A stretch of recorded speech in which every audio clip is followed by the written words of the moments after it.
The wind tasted of iron and rain and someone else's breath. The wind tasted of iron and rain and someone else's breath. Then the ground inside the ring of stones tilted as if the world had been lifted from its hinges and placed back a fraction of an inch to the left. Mara's body unclenched mid-scream, fingers splayed on cold stone, hair clinging to her face. Above her, a column of blue light poured from nowhere and everywhere at once, wrapping her like a second skin and carrying her toward the center of Stonehenge, where shadows seemed to be waiting with a patience older than grief. She could have sworn she heard a name whisper through her teeth, Kale. Or perhaps it was only the wind naming her back. Wait, before the next revelation unfolds. If this story has already captured your heart, let us know where you're following from. To ensure you don't miss unexpected twists, emotional reconciliations, or new beginnings, subscribe and stay connected. Now, back to the story. The light smelled of ozone and rain and the faint metallic tang of cold blood. Memories, Mara realized, not of any human wound, but of a weather system on another planet she had only read about in faded mission reports. It threaded itself into her mind as images rather than sentences. Star fields folding like silk, maps that were not geography but intention, conversations held in textures. The column didn't lift her violently. It folded her life into a new alignment, as if she had always been a hinge meant to be clicked into place. For one breath, terror washed over every rational muscle. She had taught herself to respect the ordinary for its safety. And then, beneath terror, something else spread, a hot, precise hunger for meaning. This was not sleepwalking or grief-drunken fugue. This was an invitation. She stood at the center, rain spitting off her jacket, and the ring of stones had become a cathedral without doctrine. The column hummed down into the silt like a second sky. At its edge, not moving but having always been there, a shape waited, taller than a man and soft as fog. It did not have a face the way she would have expected one, yet when it touched the rim of her mind, there was a voice that was not a voice. Maps of the Salisbury Plain from angles no human eye possessed, schematics where each stone was a node in a living machine, the sensation of being held by a long, cool hand. He offered nothing like words, only a mosaic of meaning, caretaker, emissary, apology, unfolding like a flower. He called himself Kale, and the name slipped across her thoughts as if she had said it herself. Mara had been reduced to late nights and footnotes for 3 years, a woman whose grand applications arrived in polite envelopes stamped with decline. She wore her failures like a sweater frayed at the cuffs. Her life had narrowed to a schedule of surveys and lonely coffees and a single box of artifacts that never told her the thing she wanted most, a story that mattered. Her father had taught her to look, not to assume. Tonight, under the halo of impossible light, she remembered that instruction with the ferocity of someone who had been surviving on scraps of purpose. That first contact was not a rescue. It was a proposition. Witness us, and we will show you what we did here and why. Kale's images slid into her like a second language. He unfolded an orchestration that made her bones ache with recognition. Stonehenge was not merely a tomb or a calendar. It was a lattice, a sentinel network spread across continents. Their builders were not primitive hands, but workers of a stewardship, semi-synthetic caretakers sent to seed, monitor, and, when necessary, mend the fragile experiments that had once been humanity. He did not present himself as a god or conqueror. He presented himself as a tired custodian whose people had been absent for too long, whose confidence in their own benevolence had, centuries ago, eroded into something guiltier and smaller. Mara listened because she had no other apparatus left that felt honest. The light showed her a history threaded through planetary alignments, an experimental stewardship with failures cataloged in stone. She saw blueprints in which human DNA was a craft, and the megaliths functioned as amplifiers for tethering ecology to time. Then, as quickly as a tide, an image slammed into her chest. Humans, not gods, not aliens, were recipients of guidance, sometimes rough, sometimes tender, and sometimes cruel in the name of progress. A tremor ran through her at the thought that everything she had taught, every carefully sourced inference, might be a misunderstanding of a much older kindness and much older hubris. When she found her voice, raw, tight from disuse, she spoke aloud not to the stones, but to the mind that had invaded her calm. If you expect me to keep this, the word failed. Keep, reveal, betray, all of them sounded like possible crimes. Her own history made the choice a knot. Once, a mission had been compromised, and she had taken an experimental gene therapy to survive. A therapy sanctioned by a fringe lab and signed off in the tired handwriting of necessity. The therapy had left a residue, markers in her sightline that made her receptive to nonverbal cues. She was, technically, part of both worlds now, the human and the touched. Kale answered with an image of eyes closing and a hand pressed to a chest, an apology not for all time but personal. They were not monstrous beings of the cinema, but beings who had learned language in light. He wanted a witness, and he wanted trust in exchange for truth. He did not demand prayer or worship. He demanded that someone remember what had been done here. Witnesses, an echo of human speech ghosted into her mind, and under it a subtler layer. Not all of us are proud. The blue column softened. Beneath Stonehenge, as Kale's story expanded into the wet air, the ground hummed with something both old and newly awake. Mara, who had spent a lifetime cataloging shards from museums that never displayed them, felt an electric impatience in her body. To be chosen by an emissary who drifted between stars, it felt like a lit cigarette in the palm of a life grown cautious. Her throat tightened with a sudden, irrational desire to tell someone and have them believe, to make the world tilt as she had been tilted, and feel, finally, the rocking that means a life has been lived. The world, Mara knew, would not react kindly to being told its myths were wrong. Stonehenge was not property. It was a symbol seared into national identity, a locus for faith and tourism, conspiracy and county lines. For a woman who had been invisible to funding panels, to appear with an account of alien stewardship would be to step into the white-hot center of politics. The more the images unfolded, of monitoring arrays beneath monoliths, of caretakers interfacing with human growth like gardeners pruning a wild, valuable thing, the more she felt a terror shaped like responsibility. Knowledge was not a neutral thing. It could liberate, or it could be weaponized. When he slid a fragment into her mind, a small, luminous record composed of light and grief, he did not try to bribe her with cosmic salvation. He offered context. His people had been here to mend a wound in planetary biosphere cycles. They had tried to guide the development of climates and crops. They had intended to seed symbiosis.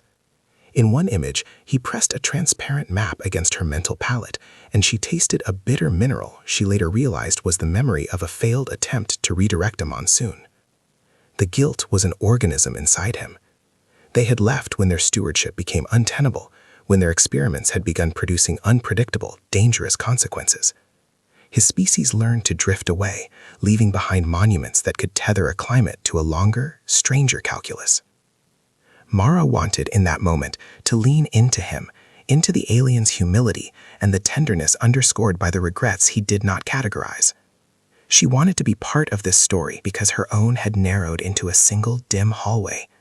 She wanted to be the one to translate, to carry a narrative from another mind to the chaos of human language.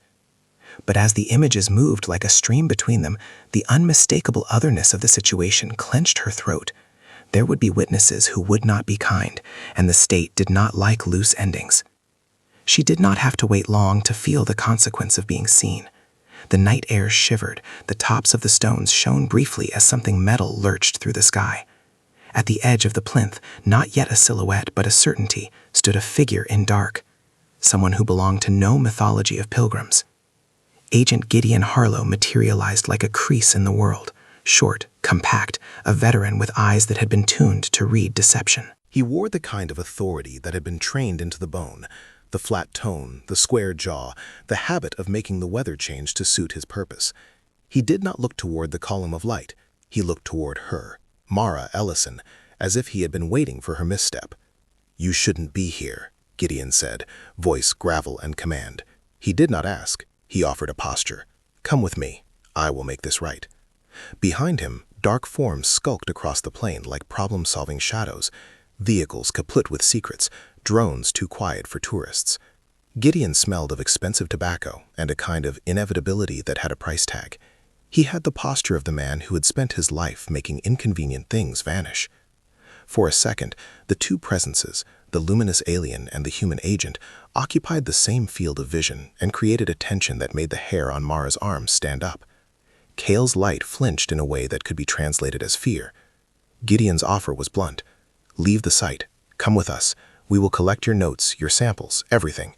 You'll get a secure program and a voice in the right channels. You stay quiet. You help us write a narrative that keeps public panic to a minimum." He smiled with the economy of a man who had rehearsed his mercy. Mara knew, from every bureaucratic fight lost before, that the secure program would be a silencing center disguised as protection. She had been archive material in lesser wars of reputation. She knew what the government did to inconvenient expertise. It co-opted, it obscured, it turned the brave into anonymous advisors whose names were scrubbed from press releases. Cale's reply was not made of words but of images, of thousands of faces born under light, of cultures re-spooling the thread of themselves in the quiet. He offered transparency, a dangerous thing, to the extent that he understood a dangerous thing at all. He wanted a witness who would tell what she had seen, and he wanted, more intimated than any threat, for her to choose. The arc of his kind's diplomacy had always been delicate. They had chosen human shoulders before and found them incapable of carrying the weight. Mara, stitched with experimental markers and a memory of being patched together to survive, felt raw and small and unaccountably ready. She stepped between Gideon's shadow and the column of light as rain thinned the air. The dilemma landed like a physical thing in her chest: accept Gideon's security and be complicit in silence, or accept Cale's dangerous offer of revelation and become a target. Behind her, the stones, ancient and patient, watched like a jury. Her life had been reduced to choices between quiet and ruin. Now one choice could tilt history. Her throat closed with the knowledge of what she could lose: work, freedom, fragile human attachments that had frayed into acquaintances, but also what she could give: the truth of being chosen by something larger than grief. She thought of the grant rejection letters on her study desk, of the way donors preferred tidy stories with labeled frames. She thought of her father's belief in looking carefully. She thought, too, with a private shame, of the gene therapy that had made her odd, usable, and vulnerable. The therapy was her secret. Cale's presence made that secret a key. If she spoke, if she let his images untether the public's myths, she might be burned as a heretic, a liar, a lunatic. If she stayed silent, she would be a steward of a lie that had always smelled like convenience. When she finally answered, her voice was small in the big, ancient ring. "If I speak, and every syllable felt like a stone underfoot, how will I prove you? How will I carry all of this?" She gestured at the column, at the slow, apologetic history that had just unrolled across her skull. Cale's last image in that first exchange was not a promise but an offering, a shard of light, a memory stored in a curvature of stone that only a human hand and a human voice could translate into stories with edges humans could hold. He did not demand obedience, he demanded witness. And in that demand was a danger that smelled like rain and iron and the taste of being chosen. Mara's knees did not give out. She felt them anchor into the soil as if the earth itself had spoken permission. Yet her breath came shallow, as if the exact rhythm might break everything into fragments. Cale's light pooled at her feet, reverberating through bone and into a hollow place where loneliness had taken root like a stubborn plant. The images he shared now were smaller, more intimate, snapshots of a single life rather than sweeping blueprints. A child, perhaps not quite human by their standards, laughing as a wind caught a woven instrument. A courtyard with plants that tasted of copper and honey. A band of caretakers bending over newborns with hands that resembled tools, precise and gentle. Their stewardship, he conveyed, had tenderness threaded through it, even when the outcomes were cruel. It made Mara ache in a way that was not purely intellectual. Gideon's shadow tightened behind her like a noose.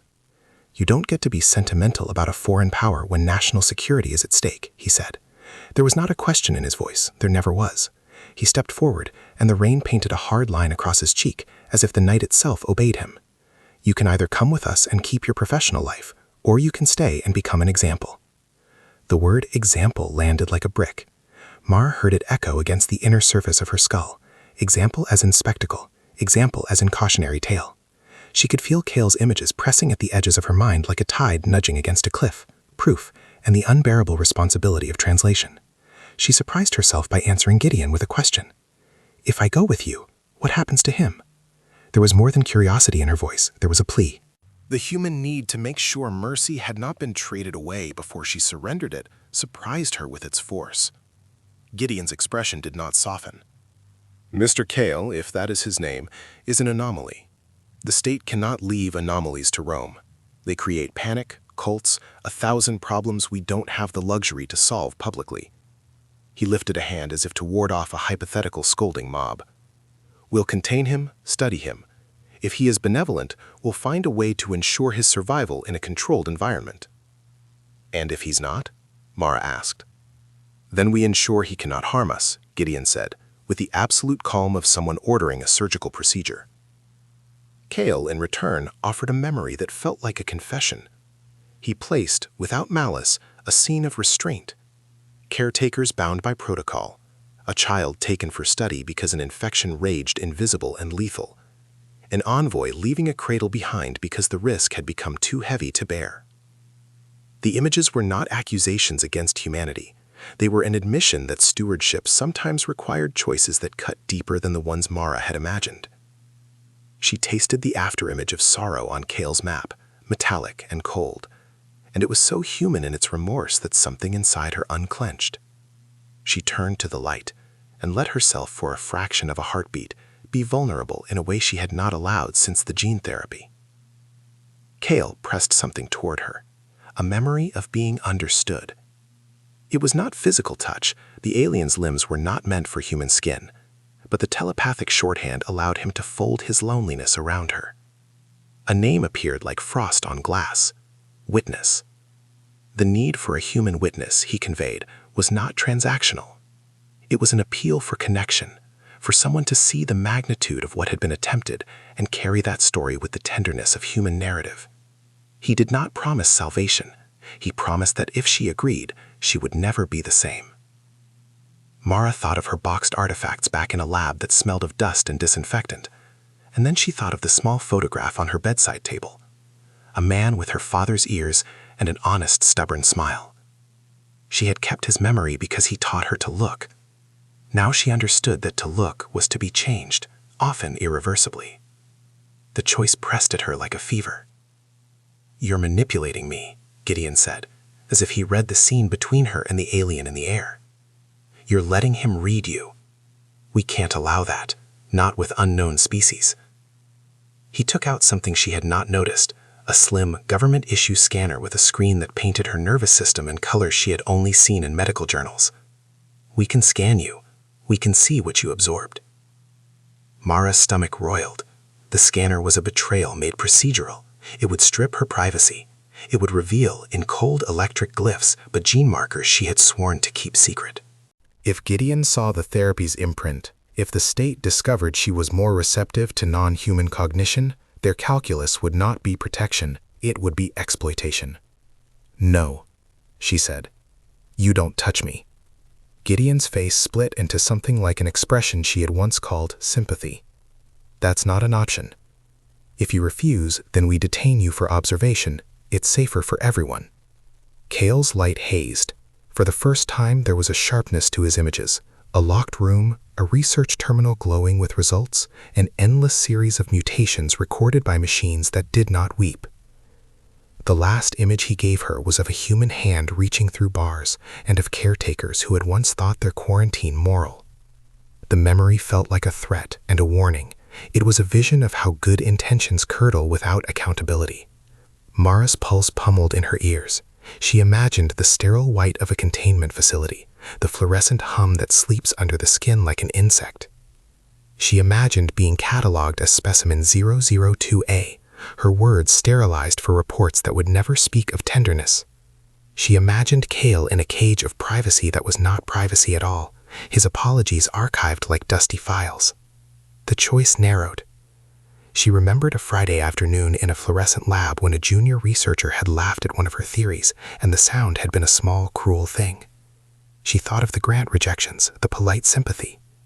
She thought of the solitary nights where she had rehearsed speeches, petitions to journals and to patrons.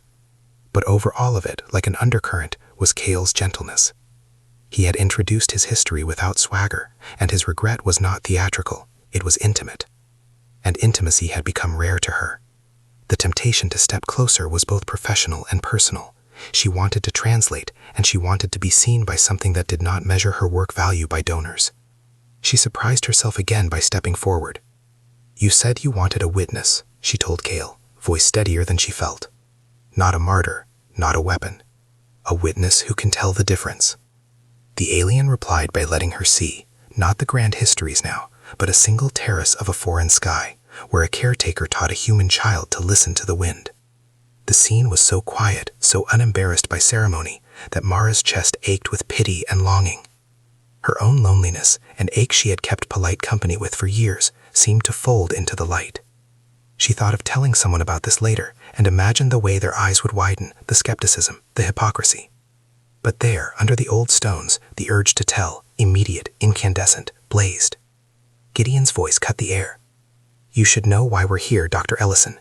The base beneath Stonehenge has equipment they didn't build. They were, until now, under our watch.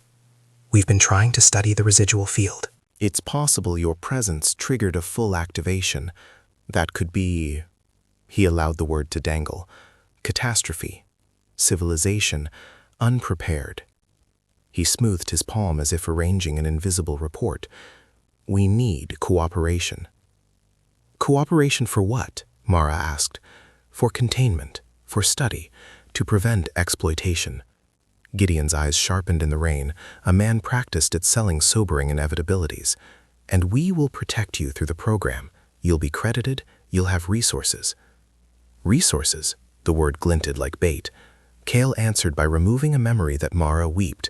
It was not an assault on privacy so much as the offering of a truth, how his people had once used their stewardship to rescue failing coastal ecosystems by altering tidal pulses, how those alterations had ripple effects across tribes who had called them gods. He did not soften the ethical jaggedness.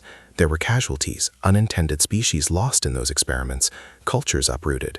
He did, however, show the care taken to repair as much as possible. The memory ended with a hand, an alien hand, as it left a carved stone, a gentle fingerprint on basalt that read like an apology in a language of touch. For a long beat, no one spoke.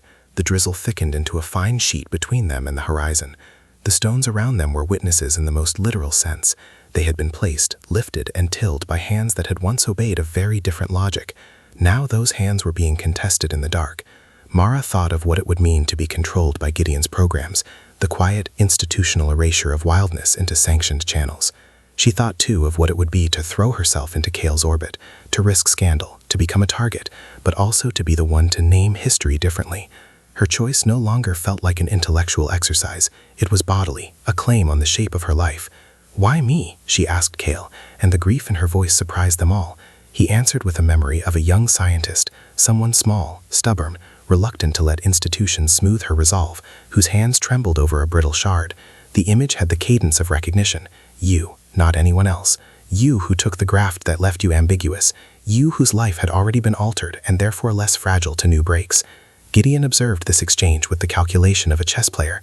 He stepped closer to Mara and lowered his voice. If you choose him, there will be consequences. People will use you, governments will demand leverage, and radicals will try to tear this out of context. He paused, letting the possibility slow as a winter stream. If you choose us, your career survives. You keep your access. You can influence things from within.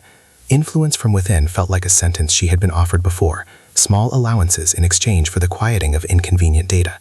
She heard her father's advice, look, not assume, and realized that both offers required her to assume she knew the future.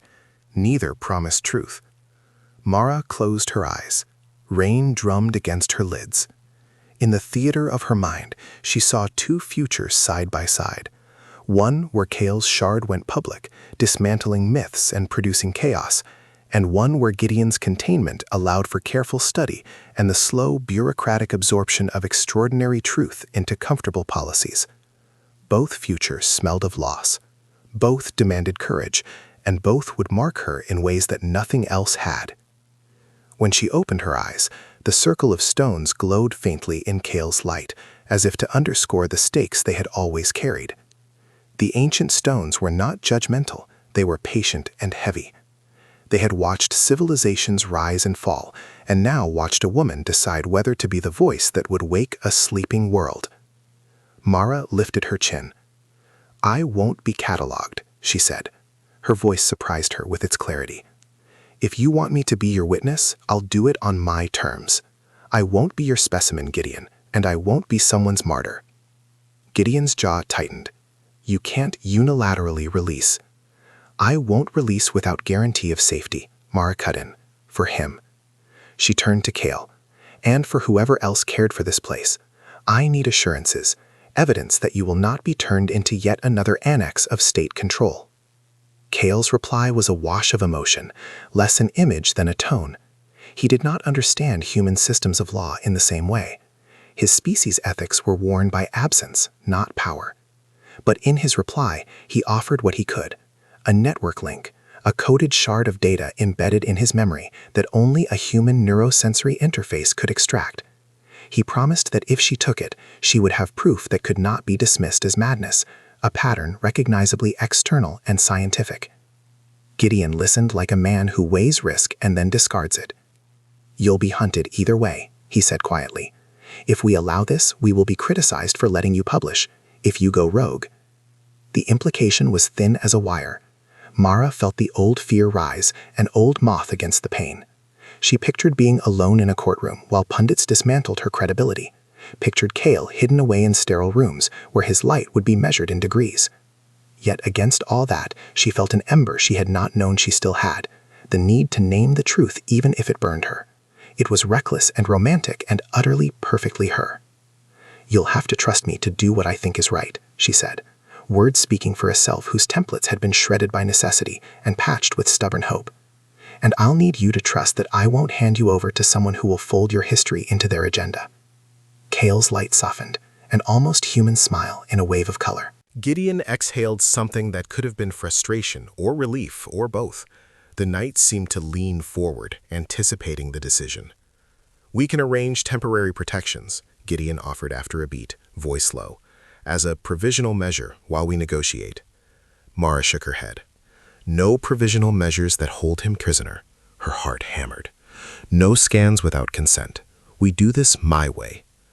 For a beat or an hour, the three of them were suspended in a precarious agreement. Not full trust, but a truce framed by boundaries.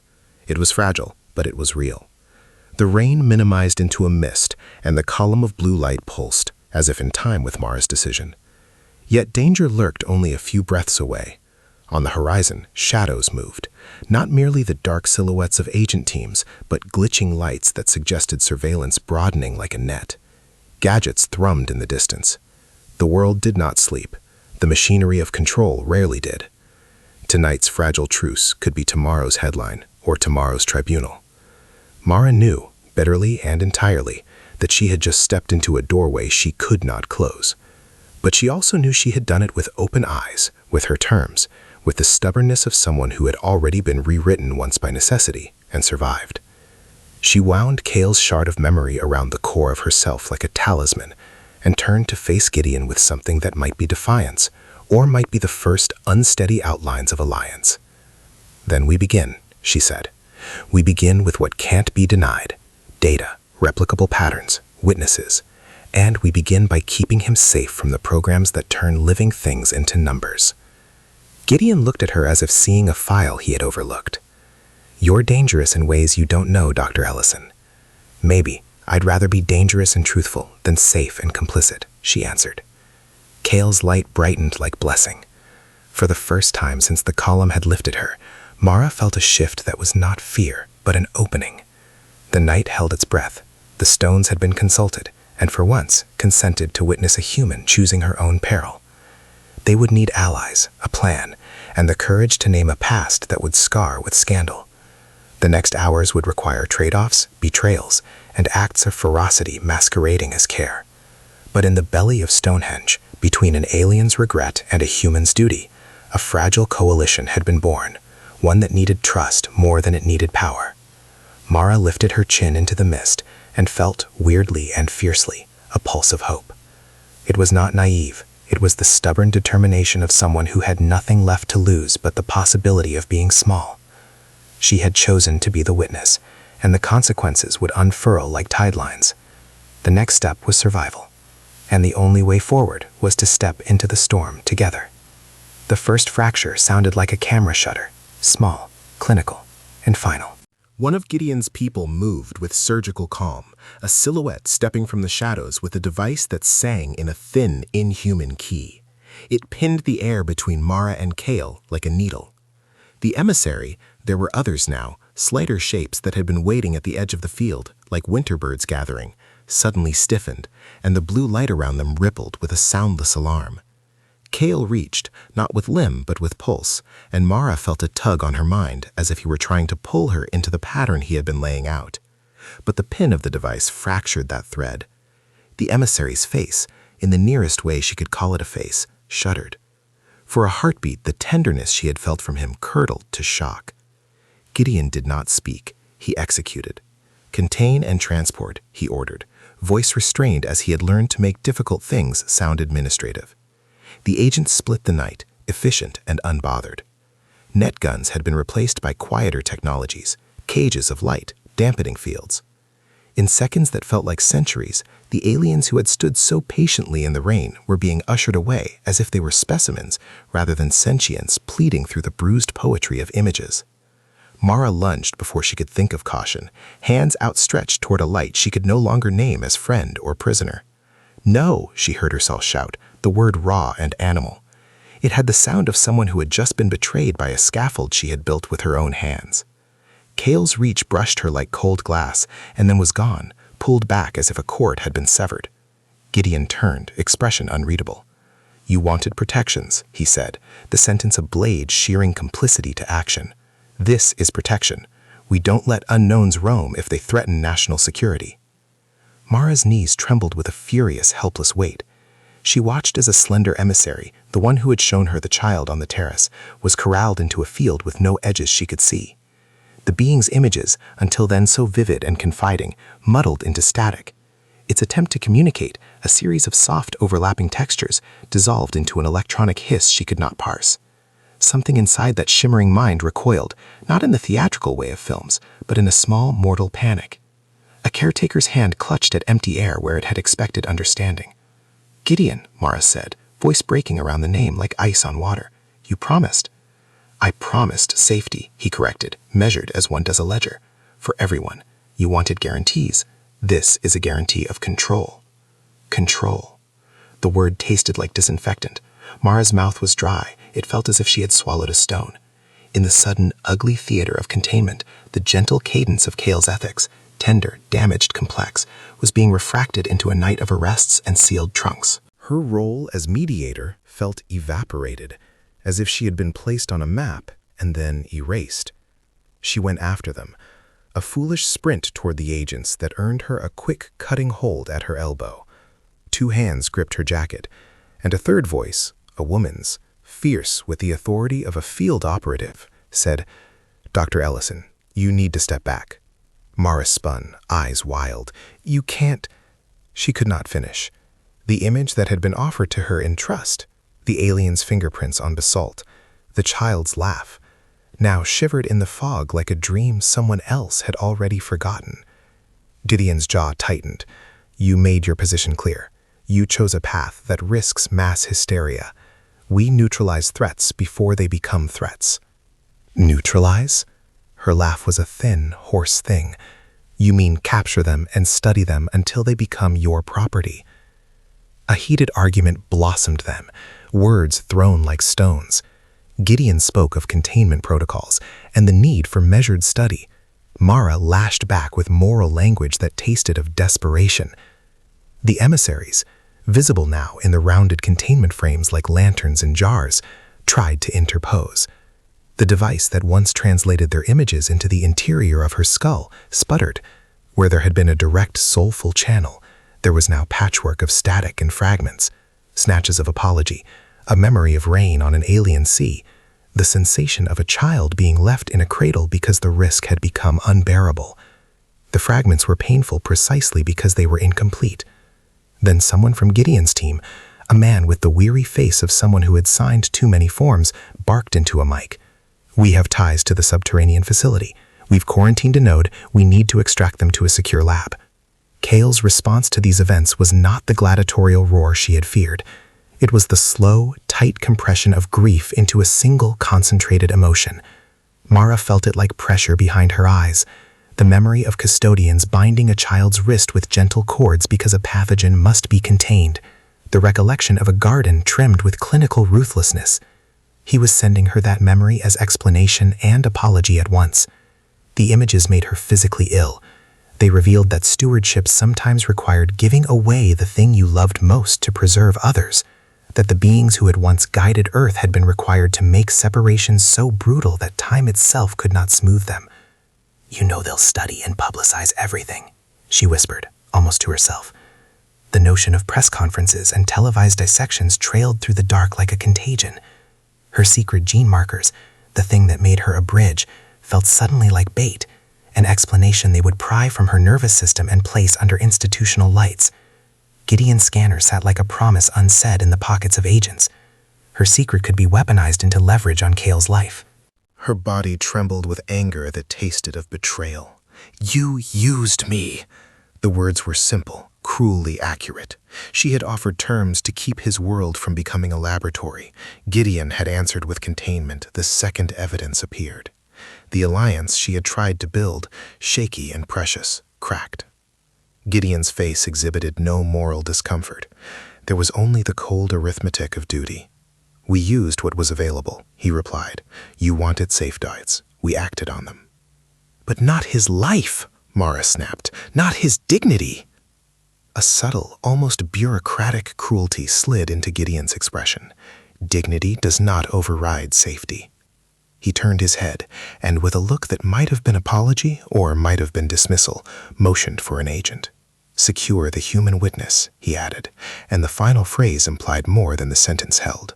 Secure meant control. Secure meant extraction of all useful data.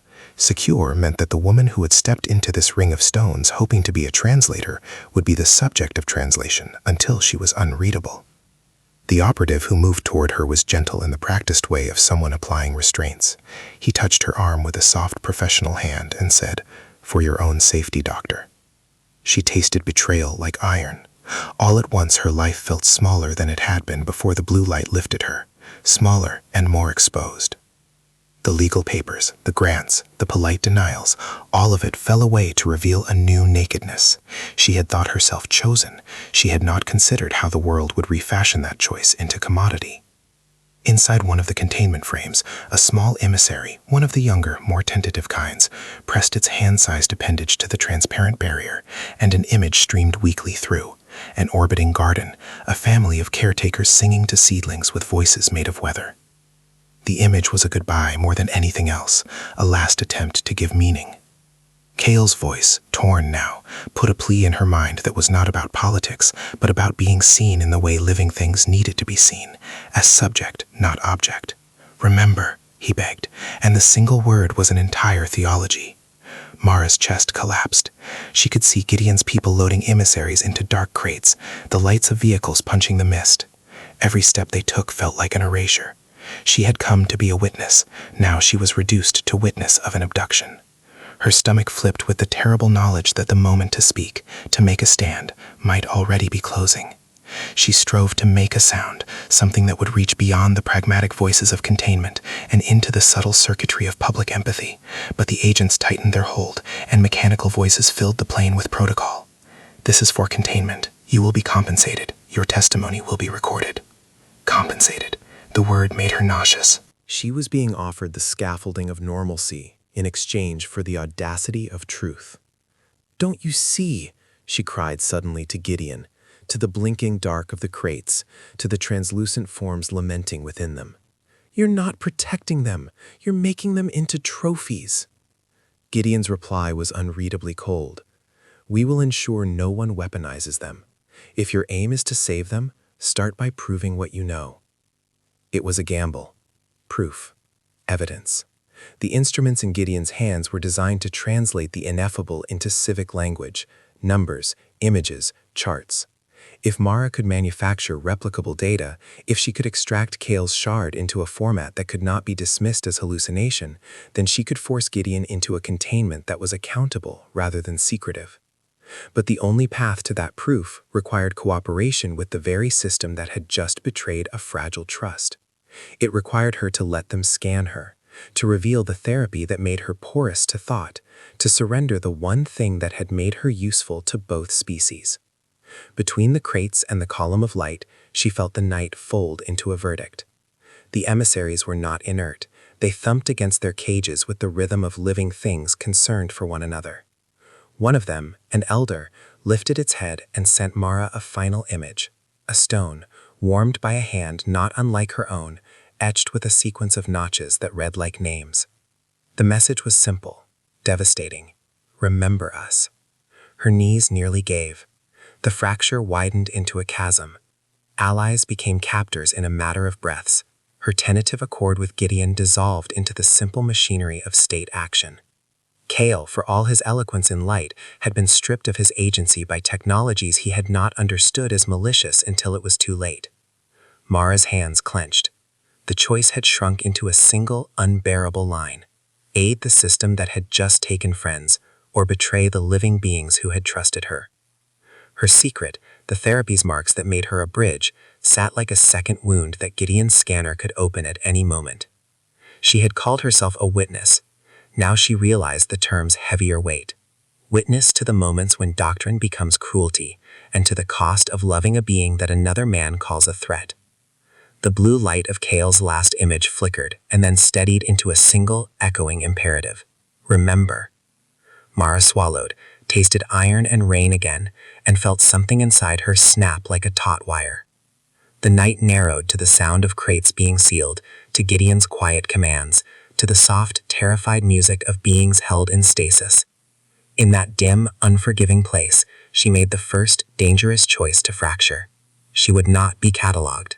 But she saw, with a clarity that unspooled like the first thread of a rope, that preserving dignity would require breaking laws, breaking protocols, and, perhaps, breaking her own carefully stitched life into pieces. She looked at Gideon, at the authoritarian, at the man who believed safety justified the means, and then at the containers, where light dimmed into the faces of the captured. Her throat was dry, her heart a machine in overdrive, and yet she felt a fierce precision settle inside her, like a blade finding a scabbard. The world had just shown its teeth. She would have to match them with cunning and a ferocity she had not known she possessed. "Do what you will," she said, voice low and dangerous, "but you will not get my silence." Gideon's hand tightened on the radio like a pen ready to sign a verdict. "We'll see about that," he replied. And with that, the first terrible fracture finished its work. Friendship and trust had been cleaved by expedience.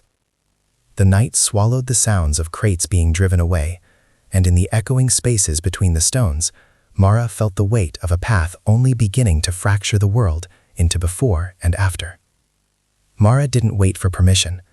The decision had the sudden animal clarity of someone who understood the geometry of desperation. When a cage snaps shut, you either tear the bars or become part of the rust. She moved with the calm of a person who had rehearsed nothing and was therefore impossible to predict. First, she did what her training taught, eyes sweeping, identifying exits and weak points. Then she did what the night had taught her. She trusted the shard Kale had given her, like a key, and let its pattern map the machines to her mind. She slipped from the agent's grip like water from a palm, a small, furious miracle. Rain blurred the floodlights into halos. Crate doors hummed with a mechanical indifference. Mara's fingers found the slit in a panel, an access hatch no larger than her hand, and she wedged it open. Her pulse was a metronome against her teeth. Inside, a tangle of wires and warm metal smelled of ozone and something that felt like calculation. The shard burned against the back of her skull, a private compass of light she had promised to keep. She pressed it into the hatch and let Kale's pattern run across the instruments like a translator. For a moment, machines resisted, protocols stiff as corpses. But the memory Kale had coded was not just data. It was a sensibility, a way of coaxing compliance by offering recognition of purpose. The locks stuttered, accepting a language they had never been given, but that recognized echoes of the caretaker's geometry. A quiet hiss, and the crate sealing the nearest emissary sighed open. A small head, framed in pale luminescence, turned. For an instant, terror and hope braided through its expression. The alien's touch, warm and ineffably familiar, found Mara's fingers through the bars, and an image unfurled. A terrace of gardens, a promise of returning. It was not words, but the exchange held the tenderness of a human blessing. The emissary whispered an image of gratitude that drifted like smoke through her mind and landed there as a physical ache. "He's alive," Mara said into the night, though the officers 5 yards away still had their backs turned. She moved fast, like someone borrowing time. One crate opened, then another. The emissaries moved with an odd grace, more relieved than frantic, as if they had been waiting for this precise rupture. Kale's light threaded through the gaps, steadying them. For all their technological terror, the agents had underestimated what a witness could do when given a key that fit. Gideon's shout cut the air like a blade. "Stop her! Secure Dr. Ellison!" He had not expected a rescue. He had expected compliance. For the first time, his control wavered. Mara met his eyes as she hauled open the third crate and found Kale. Taller, more luminous than she dared hope, crammed into the metal cage like a misplaced constellation. Their eyes met across the space of policy and terror and everything that had come between them. For a fragile second, the world reduced to that look. The alien who had trusted her, the woman who had moved against a state's muscle, and the man whose conscience she'd wounded. Gideon's face was carved with something like grief. "Dr. Ellison, you'll endanger," he began, but the sentence lost its rhythm in the rain. Kale did not speak aloud. Instead, he folded his memory like a shawl and pressed it into hers, images of a long-lost stewardship, of repair, of apology, and, threaded through it, something that was unexpected and terrible and warm, the sensation of being understood by a human who had risked everything. The offering was personal. It asked no treaties, only recognition. Mara felt it land in her chest like a hand finding hers. She stepped between Gideon and Kale, body taut as wire. "You said you would protect them," she said, voice steady with the conviction of someone who had chosen. "Then let me do it my way." Gideon's jaw worked. Around them, agents closed ranks. The moment demanded a sacrifice that tasted of baptism. Mara knew what the state would do if given a pretext: analyze the shard, pry the therapy from her nervous system, turn intimacy into dossiers. So she made the choice no policy could anticipate. She offered herself first, willingly, like an offering to a god she trusted more than the men in dark coats. "Then take me," she said, surprising even herself with the steadiness of the surrender. "If you must study a bridge, study me, but you will not take them." Her surrender brought a beat of hesitation. Gideon saw the risk, the woman who had become the locus of a truth the state could not afford to lose. He also saw leverage. He barked an order that sounded, in that instant, alternately like triumph and rescue. "Manifest a containment protocol, humane. Dr. Ellison, you come with us as a consultant." "Under observation, but you mean as a prisoner," she cut in. She met Kale's gaze. "If they scan me, they will strip you down to variables. I can't let that be the first thing you learn." Kale answered with an image that made the rain seem soft as breath. Him, sacrificing something of his own to make that scan unnecessary. A sliver of his memory, a living map encoded in bloom and tide, offered itself like a cure, but the giving would cost him. An attenuation of presence, a dimming that might make his kind forget the intimacy of their stewardship.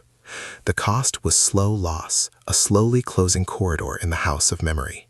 "You'll fade," Mara whispered, understanding the gravity of the gift. "I remember what it is to be left," Kale's image said without words. "I will not leave you."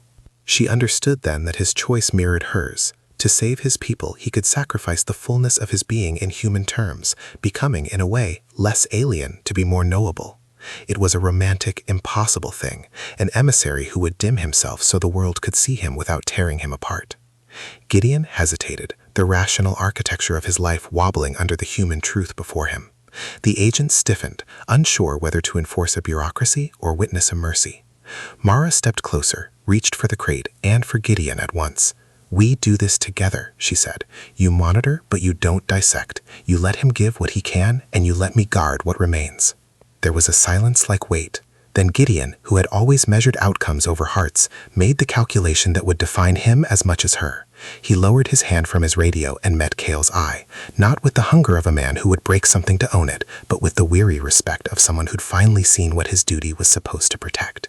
"Temporary, controlled transfer," he said, voice ragged, "and oversight. And you, doctor, no unauthorized contact with outside media. We negotiate terms in the morning." It was imperfect, a truce stitched out of survival and ethics, but it was enough. Kale extended a tendril of brightness, and for the sake of humans and emissaries both, threaded the shard into the containment console. Machines understood patterns. Machines could process memory into replicable evidence without slicing the giver wholly into parts. The exchange began with the hush of tide pulling back. As Cale's memory flowed into institutional systems, something like a sacrament passed between him and Mara. The faint pressure of touch rendered in light, an ancient promise that if truth required loss, it would not be loss without choice.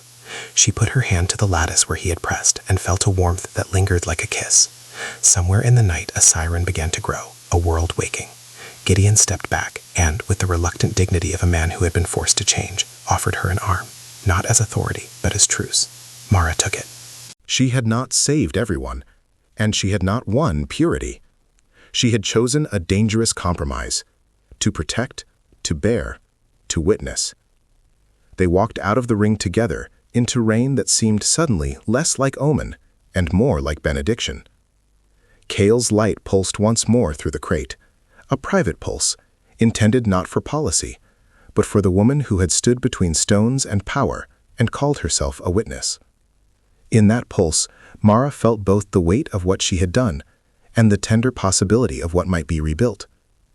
She had given Gideon a deal and given Cale a promise. She had chosen sacrifice not as martyrdom, but as claim. Claim on truth, on dignity, and on a love refined in the crucible of betrayal and repair. The night still hummed with danger, but for the first time since the blue column had taken her, Mara felt the focused heat of purpose where loneliness had once lived. She had stepped into the storm and taken, with both hands, the work of keeping a new world from being turned into old instruments. When the convoy's lights pierced the mist and the crates shuddered with the life they contained, Cale sent one final image, a small terrace of seedlings under a sky no human tongue could name. Mara kept it like a rosary against her ribs. She had traded safety for truth, and in doing so had made a sacrifice that was both political and profoundly intimate. That night, under Stonehenge's patient stones, she reclaimed what it meant to be a bridge between worlds, and in the fragile space between the crates and the column of light, something like love took its first careful breath. They drove through a wet, whispering dawn. The convoy's engines sounded like beasts in a dream, insistent, tired, and Mara watched the ring of stones shrink until they were only a memory of shelter behind glass. Beside her, Gideon's profile was a map of hard decisions. He no longer held the posture of a man sure of rightness, only of one who had learned how inadequate certainty could be. He had honored the truce with the weary respect of someone who'd been surprised into humility, and that made him human in a way that reassured her and terrified her all at once. In the crate behind them, Cale's light was dimmed to a humming presence, not extinguished. He had given what he could without destroying himself. His memory made legible and patterns machines could corroborate. His tenderness left intact in the pulse they still shared. Every few miles, the containment checks flickered,